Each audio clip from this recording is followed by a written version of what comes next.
नमस्ते। आज बात करते हैं कहानी की। ये किसी एक इंसान की नहीं, बल्कि पूरे देश की कहानी है। हम बात कर रहे हैं भारत के संविधान की।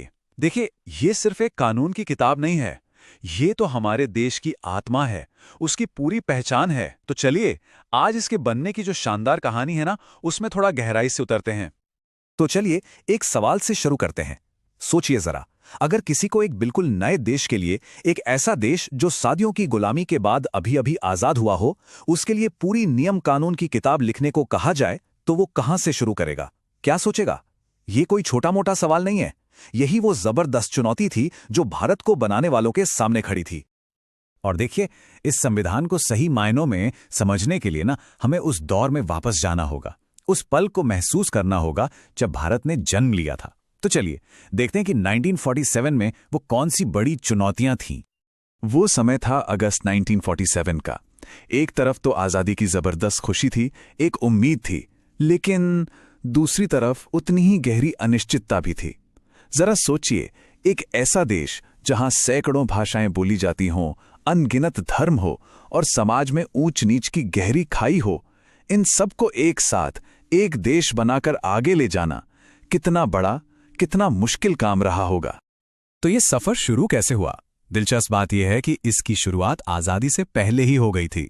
दिसंबर 1946 में संविधान सभा की पहली बैठक हुई और फिर लगभग 3 साल, जी हां 3 साल की दिन रात की मेहनत के बाद नवंबर 1949 में जाकर हमारा संविधान अपनाया गया और आखिरकार 26 जनवरी 1950 को इसे लागू कर दिया गया, जिस दिन को हम गणतंत्र दिवस के रूप में मनाते हैं। तो सवाल ये उठता है कि 1947 की उन तमाम चुनौतियों का जवाब क्या था? वो कौन सी चीज थी जो भारत को एक साथ रखने वाली थी? जवाब था भारत का संविधान। और ये सिर्फ कुछ नियमों की लिस्ट नहीं है, बिल्कुल नहीं। ये तो एक नए आधुनिक भारत का पूरा ब्लूप्रिंट है। तो आखिर ये संविधान है क्या चीज? देखिए, किसी भी देश के लिए ये सबसे बड़ा कानून होता है, सुप्रीम लॉ। लेकिन भारत का संविधान वो इससे कहीं ज्यादा है। ये एक वादा है, एक ऐसा वादा जो ये देश अपने हर नागरिक से करता है। किस चीज का वादा? न्याय का, आजादी का और बराबरी का वादा। इसके मकसद भी एकदम साफ हैं। ये तय करता है कि सरकार कैसे काम करेगी। ये हम सब नागरिकों को कुछ बुनियादी अधिकार देता है और सिर्फ देता नहीं, उनकी रक्षा भी करता है। ये बराबरी और भाईचारे को बढ़ावा देता है। और हाँ, एक और जरूरी बात, ये सिर्फ हमारे अधिकारों की बात नहीं करता, बल्कि हमें हमारे कर्तव्य भी याद दिलाता है। चलिए, अब उन लोगों के बारे में बात करते हैं जिन्होंने इस महान दस्तावेज को हकीकत में बदला। ये कहानी है उन लोगों की जिन्होंने एक सपने को अपनी मेहनत से गढ़ा। हमारे संविधान के निर्माता। ये जो नंबर स्क्रीन पर है, इसे जरा ध्यान से देखिए। 2 साल, 11 महीने और 18 दिन। जी, इतना वक्त लगा हमारे संविधान को बनाने में। ये सिर्फ एक आंकड़ा नहीं है, ये हमें बताता है कि कितनी ज्यादा मेहनत, कितनी गहरी सोच और कितना विचार विमर्श इसके पीछे था। एक एक शब्द पर, एक एक क्लॉज पर घंटों बहसें हुई थीं।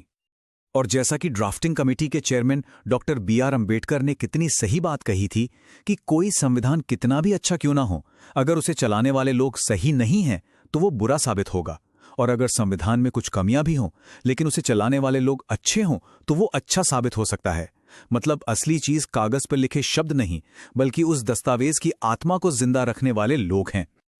और ये जो पूरा प्रोसेस था ना, वो भी कमाल का था, पूरी तरह से डेमोक्रेटिक। सबसे पहले तो एक संविधान सभा बनी। इसमें पूरे भारत के हर कोने से, हर समाज से, हर तबके से लोग शामिल थे। मकसद ये था कि हर आवाज को सुना जाए। फिर डॉक्टर अंबेडकर के लीडरशिप में एक ड्राफ्टिंग कमेटी बनी जिसने इसका मसौदा तैयार किया। और उस ड्राफ्ट पर भाई क्या जबरदस्त बहसें और चर्चाएं हुई, एक एक बात पर। और फिर जाकर फाइनल वर्जन को अपनाया गया। तो चलिए अब आखिरी और सबसे जरूरी हिस्से पर आते हैं। ये सब तो इतिहास की बातें हो गईं, लेकिन आज हमारे लिए इस संविधान का क्या मतलब है? आखिर ये दुनिया के सबसे बड़े लोकतंत्र की बुनियाद जो है, तो ये संविधान इतना जरूरी क्यों है? पहली बात, यही वो किताब है जो गारंटी देती है कि हमारे देश में लोकतंत्र रहेगा, कानून का राज रहेगा। यही हमें बोलने की आजादी जैसे मौलिक अधिकार देती है। ये समाज में न्याय और बराबरी लाने का रास्ता दिखाती है। और शायद सबसे बड़ी बात, ये भारत जैसे देश को, जहां इतनी ज्यादा विविधता है, एक साथ जोड़कर रखती है। और पता है सबसे अच्छी बात क्या है? ये कोई पत्थर की लकीर नहीं है, ये एक जिंदा दस्तावेज है जो वक्त के साथ बदल सकता है, बेहतर हो सकता है। एक बात हमेशा याद रखनी चाहिए कि संसद में बैठे बड़े से बड़े नेता से लेकर सड़क पर चलते एक आम इंसान तक हर किसी को ताकत और अधिकार इसी एक किताब से मिलते हैं। यही हमारे लोकतंत्र की असली बुनियाद है। और बस मैं इसी एक सवाल के साथ आज की बात खत्म करना चाहूंगा। आज के भारत में हमारी रोजमर्रा की जिंदगी में ये संविधान हमारे लिए वाकई कितने मायने रखता है, इस पर सोचना बहुत जरूरी है।